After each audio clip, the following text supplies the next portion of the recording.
그리스도인의 결혼 문제에 대해서 사도 바울은 고린도 교회에게 여러 가지 경우 케이스로 해서 이렇게 설명을 좀 하고 있습니다. 최소한 4가지 케이스 정도는 되는 것 같아요. 우선 결혼에 대한 일반론에 대해서 먼저 1절에서 5절까지 이렇게 다루고 있습니다. 잠시 살펴보면 1절에서 보면은 이게 남자가 여자한테 손을 대지 않는다 이 말은 뭐 악수를 하지 않는다 이런 뜻이 아니고 성적인 관계를 하지 않는다 이걸 얘기하는 겁니다. 그래서 그 얘기는 결혼을 하지 않는 게 좋다 이런 얘기죠. 그렇지만은 2절에서 보면 그러다 보면 이 행음의 문제가 봉착이 되다 보니까 그럴 바에는 남자는 자기 아내를 두고 또 여자는 자기 남편을 두어서 그런 그 잘못된 한마디로 좀 불법적인 그런 일들은 행하지 않도록 하는 게 마땅하겠다. 그게 이제 일반론입니다. 3절에 보면 남편으로 하여금 아내에게 마땅한 애정을 베풀게 하고 마찬가지로 아내도 남편에게 그렇게 행하게 하라. 그러니까 부부 관계라는 것은 서로에게 필요한 애정을 베푸는 것이다. 이렇게 이해할 수가 있고요. 또 4절에서 보면 아내에게는 자기 자신의 몸에 대한 권리가 없고 오히려 남편에게 있으며 마찬가지로 남편에게도 자기 자신의 몸에 대한 권리가 없고 아내에게 있느니라. 그러니까 결국은 결혼이라는 것은 자신의 몸을 배우자에게 맡긴다. 이런 큰 의미가 있습니다. 5절에 보면 너희는 서로를 속여 권리를 빼앗지 말고, 다시 말하면 자기가 남편에게 자기의 몸에 대한 권리를 주어야 되는데 여러 가지 이유를 대면서 그 남편의 권리를 빼앗는다. 이런 경우가 있습니다. 너희가 금식과 기도에 전념하기 위하여 당분간 합의하는 경우 외에는 다시 함께할지니 이것은 너희가 자제하지 못함으로 인해 사단이 너희를 시험하지 못하게 하려 합니다. 결혼하게 되면 항상 그 대두되는 문제가 이혼이라는 겁니다. 근데 이혼 사유에 상당 부분은 성격이 맞지 않는다 이런 이유를 댄다고 합니다. 그러나 그 내면을 들어가 보면 부부 생활이 원만치 않은 그런 경우로 대부분 판명이 나는 것 같습니다. 그래서 하나님께서 이 부부의 기본 관계는 그 자기 몸의 권리가 배우자에게 있다 하는 것을 분명하게 하셨습니다. 이제 두 번째 경우, 이제 사실은 일반적이고 실제 이제 첫 번째 경우인데, 첫 번째 경우는 어떤 경우냐면 결혼을 하지 않은 상태, 아니면 과부가 됐는데 재혼을 하지 않은 경우, 또는 호라비가 됐는데 재혼을 하지 않은 경우. 그러니까 법적으로 아무런 문제 없지만 결혼하지 않은 그런 상태에 있는 사람들은 어떻게 하는 게 좋겠느냐, 이제 그 얘기를 이제 아마 물어봤던 것 같아요. 사도 바울이 그거에 대해서 6절부터 이제 11절까지 그 주제를 다루고 있습니다. 6절 보면 내가 이것을 허용된 곳에 의해 말하는 것이며 명령을 받아 말하는 것은 아니다. 이 말은 뭐냐면 주님의 명령은 아니다. 그렇지만은 주님이 허용하는 그런 지혜 안에서 내가 내 의견을 제시하는 것이다. 사도 바울의 아주 신실한 의견이다 하는 것을 전제를 깝니다. 그 얘기는 명령은 아니다. 명령은 반드시 순종해야 되는 거고요. 7절에 보면 이는 모든 사람이 나와 같기를 내가 원하기 때문이라. 나와 같다는 얘기는 사도 바울 혼자 살고 있었습니다. 그렇기 때문에 혼자 독신으로 사는 것이 내가 솔직히 추천하는 거다. 그렇지만은 7절에 보면 그러나 각 사람마다 하나님께 받은 자기의 고유한 은사가 있으니 한 사람은 이러하고 다른 한 사람은 저러하니라. 그러니까 혼자 이렇게 지낼 수 있는 것도 은사고 혼자 지내지 못하고 결혼해야 되는 것도 은사다 이거죠. 한마디로. 그죠? 그러니까 그런 것들이 다르니까 그걸 내가 뭐 이렇게 하나님께서 주신 은사를 내가 좌지우지할 수는 없는 거 아니냐. 그러나 내 생각은 그렇다. 이제 그 얘기를 하는 거예요. 결혼하지 않은 사람은 혼자 지내는 게 좋겠다. 8절에도 이제 그걸 한 번 더 얘기합니다. 그러므로 내가 결혼하지 아니한 자들과 과부들에게 말하노니 그들이 나처럼 지내는 것이 그들에게 좋으니라. 그 다음에 9절에 보면 그러나 만일 그들이 억제할 수 없거든 결혼하게 할지니 이는 불타는 것보다는 결혼하는 것이 낫기 때문이라. 과부가 불타면 안 되지 않습니까? 그래서 차라리 결혼을 해라. 그 다음에 이제 10절에 보면 결혼한 자들에게 내가 명령하노니 명령하는 이는 내가 아니라 오직 주시니 아내가 자기 남편을 떠나지 말게 하라. 이 주제가 조금 달라졌네요. 9절까지가 그거고요. 10절에 보면 이제는 결혼한 자들에 대해서는 어떻게 할 거냐. 아까는 결혼하지 않은 사람들, 과부가 됐든지 호랍이 된 경우도 거기 포함돼서 결혼하지 않은 경우. 이제는 결혼한 경우는 어떻게 할 거냐.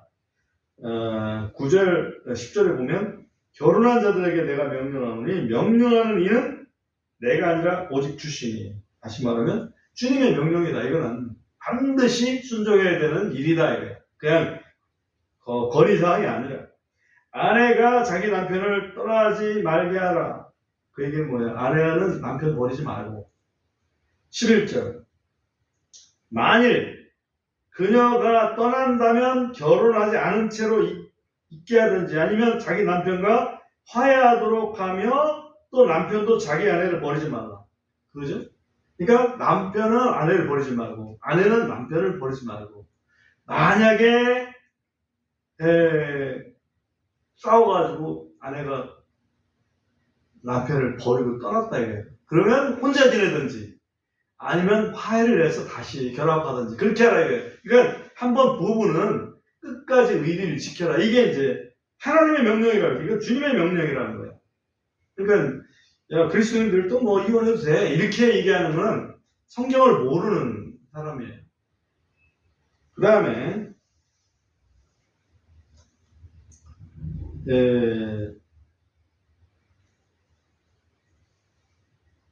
12절 보면 12절은 또 다른 경우예요. 12절은 결혼하긴 했는데 이게 이제 한쪽은 그리스도인이고 한쪽은 그리스도인이 아니야. 그런 경우를 얘기하는 거예요. 12절 보세요. 그러나 나머지 사람들에게는 주가 아니라 내가 말하는 것은 이것은 주님의 명령은 아니야. 근데 사도 바울의 성실한 의견이야. 그러니까 상당히 영적이다 그 얘기예요. 그러나 명령은 아니다. 이게 선택할 수 있다. 12절 보면 만일 어떤 형제에게 믿지 않는 아내가 있는데 그녀가 그와 함께 살기를 기뻐하면 그가 그녀를 버리지 말게 하라. 그 얘기는 뭐냐면 남자는 믿는 자고 여자는 불신자야. 근데 남자가 이 믿는 것을 여자는 반대는 안 해. 그리고 같이 부부로 살기를 원해. 그러면은 그대로 버리지 말고 잘 아내를 잘 이렇게 뭐랄까요? 잘 살아라 그 얘기지 한마디로.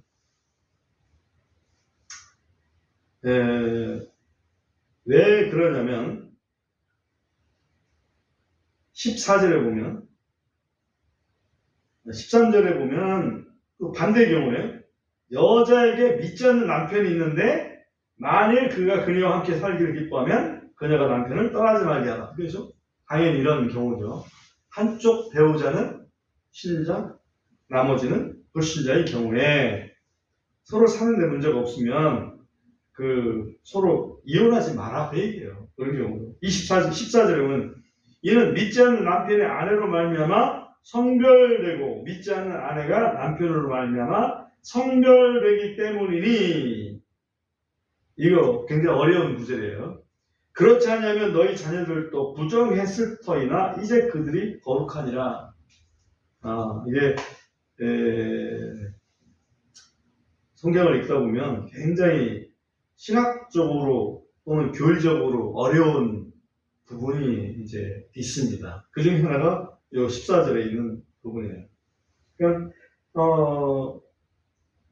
아내는 그리스도인이야. 근데 남편은 불신자야. 그런데 그 불신자 남편이 아내 때문에 성별되고 또 심지어는 그 아들, 자녀들이 거룩하다 이렇게 얘기한단 말이에요. 그럼 거룩하다는 얘기는 하나님의 백성이 됐다 그 얘기란 얘기인가? 다시 말하면 구원 받았다 그런 얘기인가? 근데 그거는 아니라는 거지. 왜냐하면 16절에 그 이유를 알 수 있는데 16절을 보면 왜냐하면 오 아내여 내가 내 남편을 구원하는지 어찌 알겠느냐. 오 남자여 내가 내 아내를 구원하는지 어찌 알겠느냐. 아직은 구원받지 않은 거지. 그렇지만은 하나님께서 보실 때에 그들을 아주 못된 놈으로 처리하는 게 아니라 가능성이 굉장히 농후한 마치 이스라엘 중에 거하는 타국인 같은 대접을 받는 거예요. 그러면 이스라엘 중에 거하는 타국인은 언제든지 이스라엘인으로 이렇게 언제든 전향할 수가 있는 기회가 있다는 거죠. 전향할지 말지는 그들에게 달려있는 거예요. 근데 이스라엘 살기 원해. 왜? 이스라엘 보니까 하나님께서 이렇게 막 잘 케어해 주신단 말이죠. 자기 배우자를 보니까 하나님께서 막 제일 케어해 주셔. 그래서 함께 있기 원해. 근데 아직은 내가 믿음이 없어. 그렇지만 그 배우자에 의해서 훨씬 더 높은 가능성으로, 그죠? 구원받을 확률이 높다. 그 얘기를 지금 말씀을 하고 있는 것입니다. 그 다음에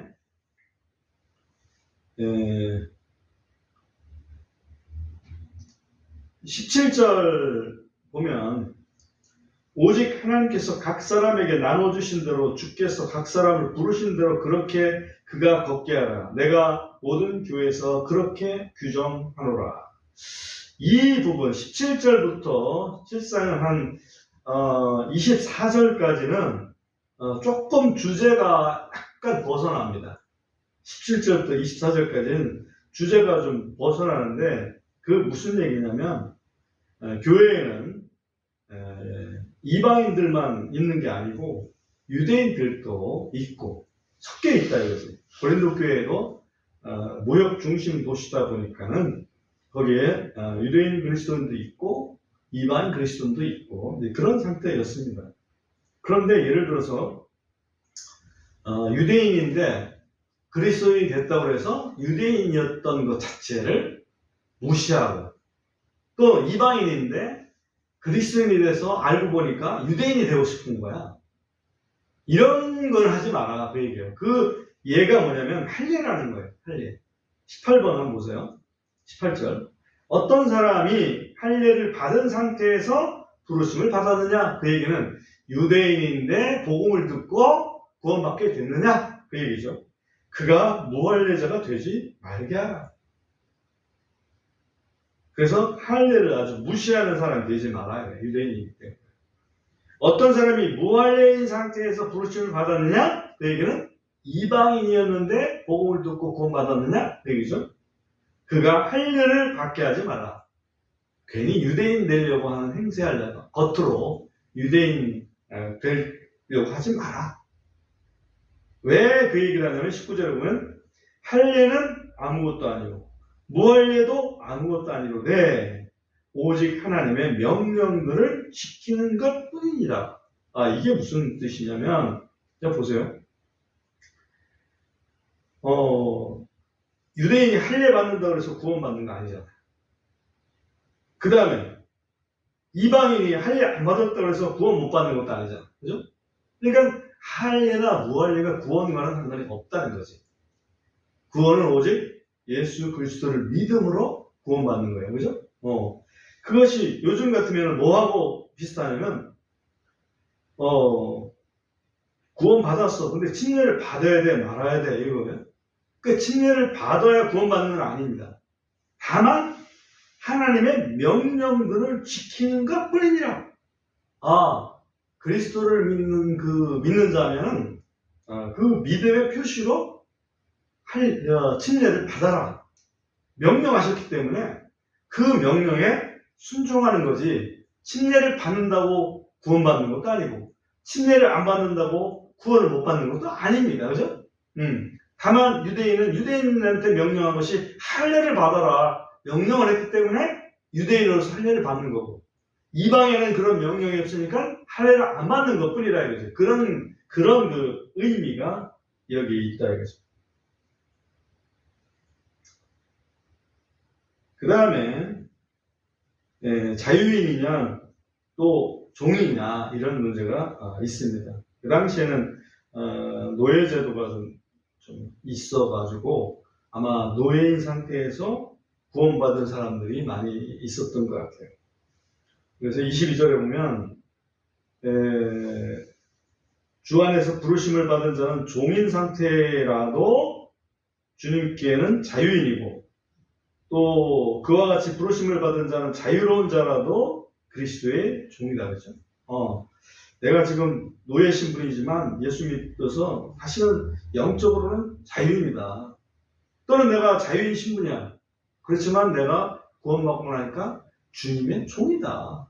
이런 그 놀라운 진리를 여기서 얘기하고 있는 겁니다. 그러니까 이게 결혼하고 관계가 돼 있는 건 아니잖아요. 그죠? 그래서 내가 말씀드리는 것은 이 17절부터 24절까지는 조금 주제가 벗어난 내용이다. 이렇게 말씀을 좀 드립니다. 그 다음에 이제 25절 넘어가면 결혼하지 않은 싱글, 아직, 그러니까 처녀 총각들에 대한 얘기입니다. 여기 보면 25절에 보면 이제 처녀들에 관하여는 그랬잖아요. 이 처녀들이라고 돼 있어요. 영어로 보면 virgins예요. virgin은 처녀들이라는 뜻인데, 사실은 여기에 총각들도 포함되어 있는 거예요. 결혼하지 않은, 아예 결혼이라는 걸 아예 모르는 그런 그 처녀 총각들에 관하여는 이 말이에요. 그러니까 앞에 결혼하지 않은 사람들 중에는 과부들도 있었다 이거지. 지금은 이제 좀 아예 결혼이라는 걸 처음 이제 대하는 사람들에 대해서 내가 주께 받은 명령은 없지만은 주의 긍휼하심을 입어 신실하게 된 자로서 나의 판단을 알려주노라. 이것도 신실한 사도 바울의 견해다 이거예요. 그걸 참고로 하는 거지. 그렇게 훌륭하신 사도가 그렇게 생각할 정도면 나도 그걸 좀 본받는 게 좋겠구나. 이런 믿음이 생기면 본받는 것이고, 그래도 주님께서 나한테 이렇게 꼭 결혼하라고 하는 그런 생각을 주시는데, 그것은 결혼하는 거고, 주님께서 주신 생각을 따르는 게 맞죠. 그런 의미에서 사도 바울이 이런 이야기를 썼습니다. 26절에 보면, 그러므로 내 생각에는 현재의 고난 때문에라도 이것이 좋으니, 내가 다시 말하건대 남자가 그대로 있는 것이 좋으니라. 현재의 고난 때문에라도, 현재의 고난, 현재 당면에 있는 그런 고난, 당시에 어떤 고난을 지금 얘기하는지는 정확치는 않습니다. 다만 사도 바울이 그 당시에 염두에 두는 것은 이 현재의 고난과 지금 예수님의 그 재림의 시기가 곧 오지 않겠느냐 하는 그러한 그 두 가지가 겹쳐 있다. 현재의 고난은 어떤 그 핍박하고도 관계가 있을 거예요. 일단은 그렇게 한번 넘어가 보고요. 그래서 아직은 결혼하지 않은 그런 그 처녀 총각들에 대해서 이야기를 합니다. 27절에 보면 네가 아내에게 매여 있느냐 벗어나게 하지 말라. 네가 아내에게서 벗어났느냐 아내를 구하지 말라. 또 그러나 만일 내가 결혼을 해도 죄를 지은 것이 아니며 처녀가 결혼해도 그녀가 죄를 지은 것이 아니냐. 그러니까 앞에 내가 이 말은 남자죠. 총각이 결혼해도 죄를 지은 것이 아니고 처녀가 결혼해도 죄를 지은 것이 아니다. 그런 얘기를 하는 겁니다. 처녀라고 번역된 부분은 앞에 처녀들이라고 번역된 부분은 남자나 여자를 다 포함하고 있다. 이렇게 이해를 해야 됩니다. 그 다음에 29절에 보면 그러나 형제들아 내가 이것을 말하노니 때가 짧으니라 남은 것이 이러하니 곧 안에 있는 자는 안에 없는 것처럼 되고 지금 여기 보면 때가 짧으니라 남은 것이 이러하다 이렇게 얘기를 하고 있어요. 다시 말하면 남은 때가 얼마 되지 않는다. 이 얘기는 주님 오실 날이 얼마 남지 않았다. 이것이 옳은 해석이죠. 그 얘기는 사도 바울 당시에 주님이 곧 오실 거야, 곧 오실 거야, 곧 오실 거야, 곧 오실 거야. 이런 생각을 틀림없이 가지고 있었어요. 왜 그걸 어떻게 알 수 있냐면 고린도전서 15장에도 주님께서 나팔과 함께 강림하시게 되면 재림하시게 되면 죽은 자들이 먼저 부활하고 살아남은 우리도 다시 말하면 사도 바울이 지금 살아있는 동안에 주님이 오시지 않을까 이런 생각을 분명히 했다 이거지. 그게 고린도전서 15장에서 있으니까 불과 몇 장 후에 같은 편지 내에 있으니 틀림없이 이 사도 바울이 여기서 얘기하는 것은 때가 얼마 남지 않았다. 그 얘기는 주님의 재림이 사도 바울의 생애 중에 오지 않을까 이런 그 믿음이 있었다는 거지. 그가 물론 이제 순교당할 때쯤 돼서는 이제 그게 아니구나 하는 것을 깨달았지만 이 당시만 해도 그랬지 않았느냐 이렇게 우리가 이해를 하는 것이 맞다 이거죠. 그러면 또 이제 어떤 사람은 딴지를 걸 겁니다. 무슨 딴지를 거냐면 그럼 사도 바울의 편지는 성령의 그 감동을 받은 거요, 안 받은 거요, 이렇게 이제 따질 겁니다. 감동을 받았어요. 왜? 사도 바울이 얘기했잖아요. 이것은 주님의 명령이 아니고 내 견해다. 네? 이 부분은 내 견해다. 이런 얘기를 하지 않습니까? 주님의 명령인 경우는 명령이다라고 얘기하잖아요. 이게 바로 성령께서 감동하셔서 적게끔 한 그런 그 증거다라고 볼 수가 있어요. 그 다음에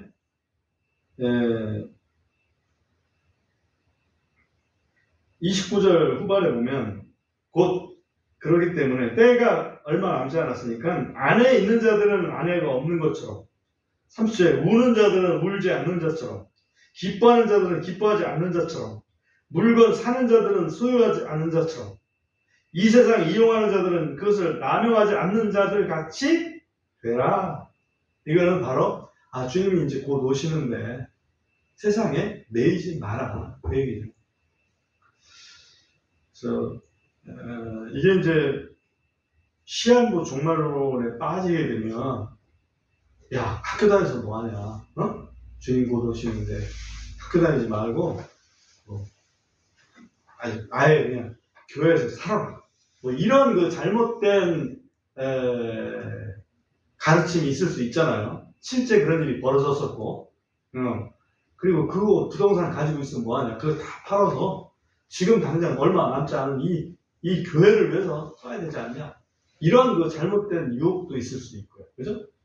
그러면서 정작 그 당사자 다시 말하면 그 반교주 같은 그 사람은 올해 예수님 오신다 해놓고서 내년도에 있는 청약을 들어놨다 이거지. 이거 얼마나 모순이에요. 네? 그러니까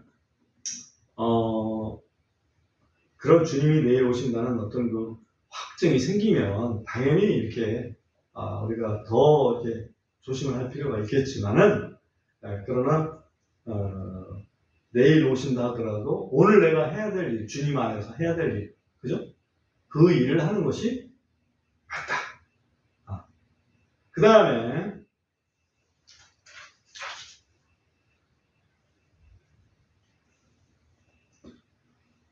쭉 넘어가가지고요. 36절쯤 가보겠습니다. 35절 가보겠습니다.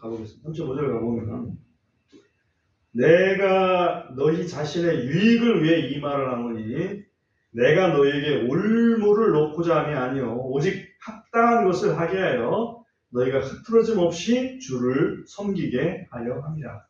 그렇죠. 사도 바울이 지금 그런 그 이야기를 하는 것은 나처럼 혼자 지내고 주님 얼마 하고 오실라는 말 남지 않았으니까 아내 있는 자는 아내 없는 것처럼 살고 남편 있는 자는 남편 없는 것처럼 살고 그렇게 이제 물질 많은 사람 물질 없는 것처럼 살고 이제 그 얘기를 하라는 거죠. 그죠? 그렇게 하는 것은 그렇게 하라는 게 아니라 너희 자신의 유익을 위해서 말을 하는 거고 올무를 올려고 그러는 게 아니다. 그렇게 안 하면 아 내가 죄졌나? 그렇게 안 하면 내가 죄졌나? 이렇게 생각하지 말아라. 그 얘기예요. 우리 그렇게 할 수 있잖아요. 그렇게 잘못 생각할 수 있습니다. 다만 그런 그 정신을 차리고 주님을 섬기는 일에 더 이렇게 진지하게 이렇게 살아라 생각하면서 행동하라 이제 그런 의미입니다. 그 다음에 이제 36절 가면 조금 어려운 부분이지만 한 번 더 확인해 보면 만일 어떤 사람이 자기 처녀딸에 대해 합당하지 않게 처신하는 줄로 생각하여 만일 그녀가 꽃다운 나이를 넘겼고 또 그렇게 할 필요가 있다면 그가 자신이 원하는 대로 하게 해도 그가 죄를 짓는 것이 아니니 그들이 결혼하게 하라. 그냥 딸에 대해서 아비로서 이제 생각을 하잖아요. 너무 관연했어. 근데 결혼을 시키는 게 본인도 결혼하고 싶어 하고 그러는데 내가 그냥 야, 뭔 소리야. 지금 이제 주님 오시다 얼마 안 남았는데 결혼 그건 중요하지 않아. 라고 하면서 이렇게 만류할 것이 아니라 그렇게 원하면 시켜줘라. 왜? 그것이 죄 짓는 건 아니니까. 그런데 37절에 보면 그럼에도 불구하고 그가 마음이 확고히 서고 두둑이한 일도 없고 자신의 뜻대로 할 수 있어서 자기의 처녀딸을 지키기로 마음속에 그렇게 정하여도 잘하는 것이다. 그 얘기는 뭐 이렇게 딸이 혹시 가고자 하는 것도 아니고 왜 자기가 이렇게 하라 그러면 순종할 것 같고 그런 경우에 결혼하지 않게 하는 것도 잘하는 것이다. 그런데 38절에 보면 심지어는 결혼하게 하는 거는 잘하는 것이지만 결혼하지 않게 하는 것은 더 잘하는 것이다. 이렇게 이제 사도 바울이 약간 오해할 수 있는 지금으로 보면 뭔가 오해할 수 있는 그런 내용까지도 여기 이제 들어 있습니다. 아무튼 나머지 39, 30, 40절도 그와 유사한 그런 구절인데 오늘 우리가 살펴보면서 사도 바울의 편지에서 약간 의문 나는 것이 한 3군데 정도 이렇게 접했었는데 하나가 빠졌네요. 지금 40절에 보면 이런 말씀이 있습니다. 40절 마지막 절인데 그러나 나의 판단에 따르면 이건 나의 판단이죠. 사도 바울의 판단입니다. 그녀가 그대로 지내면 더 행복하리라. 또한 나는 내가 하나님의 영을 가진 줄로 생각하노라. 이 하나님의 영은 다른 말로 뭐예요? 성령님이죠? 내가 성령님을 가진 줄로 생각하노라. 이거 예매한 표현이잖아요. 성령님을 그러면 가지지 않는 그런 사람들, 사도가 이 정도 얘기할 정도면 사도가 아닌 그런 그 일반 평신도들은 하나님의 영을 안 가진 줄로 생각할 수 있다. 그 얘기인가? 아주 이상한 생각이 들죠? 그래서 이 고린도전서 7장에는 3군데 정도의 의문 이렇게 부호를 붙일 수 있는 표현이 있다. 하나는 뭐냐면 한쪽은 그리스도인이고 한쪽은 비그리스도인인데 그 자녀들은 거룩하다. 당연히 그러면 그리스도인 부모 밑에 있는 자녀들은 거룩하다. 그건 뭐 기본으로 깔고 한 얘기 아니겠어요? 그러면 그리스도인 부모 밑에서 자녀들은 다 구원받았다는 얘기인가? 라고 이렇게 착각할 수 있다는 거지. 그러나 그것은 마치 불신자 배우자가 신자 배우자로 인해서 성별된다는 개념과 동일하다. 이렇게 이해를 하는 것이 정확합니다. 그래서 그 자녀들이 거룩하다 그 얘기는 법적으로는 하나님께서 보실 때 법적으로는 그를 마치 이방인처럼 이렇게 내팽개치는 그런 존재가 아니라 이 세상에 사는 동안에 굉장히 보호를 받을 수 있다. 영적으로는 그가 구원받을 수 있는 확률이 굉장히 높다. 얘기하시면 좋을 것 같아요. 그 다음에 두 번째는 때가 가깝다. 때가 가까우니까 혼자 지내라. 이렇게 이제 얘기했던 부분이 우리가 또 하나의 의문점이었는데, 그 당시에 AD 55년경이니까 이 편지를 쓸 때가 사도 바울이 순교당할 때가 AD 65년경이에요. 그러니까 순교당이 10년 전인데 그때만 해도 주님이 곧 오시지 않겠느냐. 이런 기본적인 그런 생각이 분명히 있었다라고 이렇게 보는 것이 좀 정확하지 않느냐. 그 다음에 이제 우리가 마지막 구절 읽었습니다만, 내가 하나님의 영을 가진 줄로 생각하노라. 이건 어떤 의미일까? 그 의미는 이 사도 바울이 이런 자기의 견해를 피력할 때 그건 내 생각대로 내 판단대로 했지만 다시는 성령님께서 내게 그래도 어느 정도 지침을 주시고 또 깨달음을 주셔서 아주 신실하게 정직하게 내가 하는 것이다. 거짓말하는 게 아니고 억지 부리는 게 아니고 이제 그런 얘기를 지금 이게 기대를 그걸 깔고서 하는 내용이다. 이렇게 이해를 하는 것이 좀 정확한 이해다라고 볼 수가 있습니다. 요약을 해보겠습니다. 결혼한 부부관계는 그 주도권이 누구에게 있다? 배우자에게 있다. 미혼자들은 가능하다면 사도 바울처럼 싱글로 지내는 것이 좋겠다. 문제가 약간 있지만 좋겠다. 이게 걱정을 해봤어요. 이렇게 싱글로 다 지내면 교회가 끊어지지 않을까? 이런 믿는 자들이 다 그 사람 결혼하지 않고 그냥 끝나지 않을까? 이런 염려도 했습니다만 그런 건 아니다. 왜냐하면 계속해서 복음은 전하잖아요. 그러니까 다 그렇게 싱글로 지내는 게 아니고 그런 믿음이 있는 사람들만 싱글로 지내는 거니까 그렇게까지 염려할 필요는 없겠다. 그런 생각이 좀 들었고요. 그 다음에 결혼한 사람들은 결코 이혼하지 마라. 이건 주님의 명령이다. 그 다음에 불신자를 배우자로 두는 경우도 할 수 있는 대로 이혼하지 마라. 그게 이제 주님의 명령이라고는 볼 수 없지만 자신의 충실한 그런 견해다. 결혼하려면은 재혼하려면은 그리스도 안에서 하라 이렇게 돼 있어요. 여기 그 부분 읽지 않았는데 재혼하려면 그리스도 안에서 하라. 그리스도 안에서 결혼해라. 알면서 저 사람 분명히 불신자인 줄 알면서 꼭 그 사람하고 결혼하려고 하는 건 그건 잘못된 생각이란 얘기입니다.